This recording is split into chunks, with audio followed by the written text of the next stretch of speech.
2026 সালের এক সন্ধ্যায় সদরঘাট লঞ্চ টার্মিনাল। বড় বড় লঞ্চ দাঁড়িয়ে আছে যাচ্ছে। একটু পরেই লঞ্চে উঠে যাব, বাড়ি ফিরতে আর দেরি নেই। মিরাজ তার ছেলে সোহেল ও গর্ভবতী ছেলের বউ রুবাকে নিয়ে গ্রাম থেকে ঢাকায় ফিরছিলেন। আব্বা, হ্যাঁ মা, শিগগিরই লঞ্চে উঠব। ছোট নৌকাটা বড় লঞ্চের পাশে গিয়ে লাগলো। যাত্রীরা উঠতে শুরু করলো। আব্বা সাবধানে উঠুন।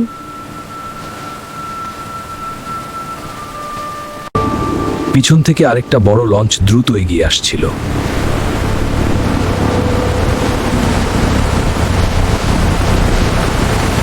হঠাৎ পিছনের লঞ্চটা সামনের ছোট নৌকায় প্রচন্ড জোরে ধাক্কা মারল। নৌকাটা দুই বড় লঞ্চের মাঝে চাপা পড়ে গেল।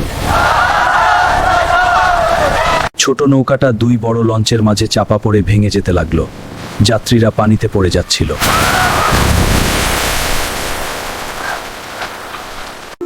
মিরাজ পানিতে পড়ে গেলেন। আল্লাহ বাঁচাও!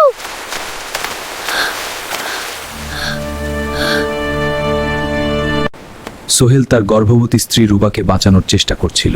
রুবা, ধরো আমার হাত।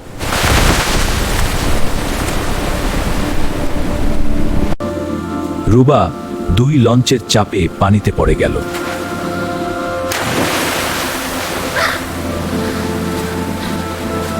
ফেরি ও ঘাটের লোকজন চিৎকার করে লাইফ বয় ফেলতে লাগলো। ঠিক আছে, পারবে ছেলে, আরো কম ফেলো। উদ্ধারকারী নৌকাগুলো দ্রুত ছুটে এলো। আমরা আসছি, রাশিদ। প্রত্যেক জীবনই মূল্যবান। যারা উদ্ধার করে তারা আল্লাহর কাছে পুরস্কৃত হবে। সোহেলের লাশ উদ্ধার করা হলো।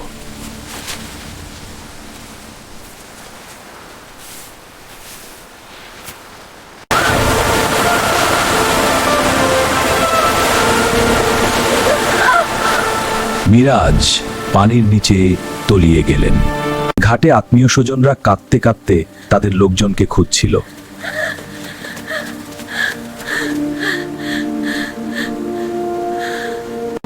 আল্লাহ, আমরা সকলে দোয়া করছি। সবাই আল্লাহর কাছে দোয়া করছিল, নিখোঁজদের ফিরিয়ে দাও হে আল্লাহ। আর প্রয়াতদের আত্মার শান্তি দাও। 24 ঘন্টা পর মিরাজের লাশ উদ্ধার করা হলো।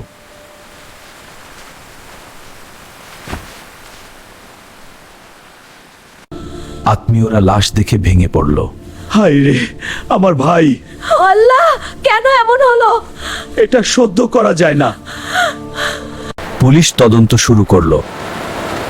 দুই লঞ্চের রুট পারমিট বাতিল করা হলো।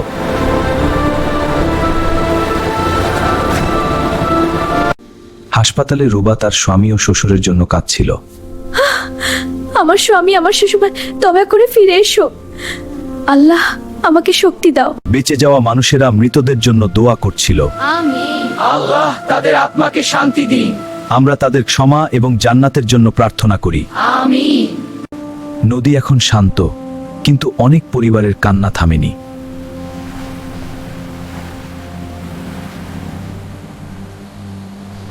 দুই লঞ্চের 5 জন কর্মীকে গ্রেফতার করা হলো।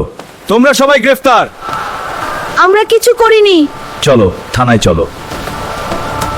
সদরঘাটের এই দুর্ঘটনা আমাদের শেখায় তাড়াহুড়ো, আল্লাহ সবাই জানে কেন আমি সাবধান। বাস্তবের ঘটনার সাথে মিল থাকলেও এটি শিক্ষার জন্য তৈরি।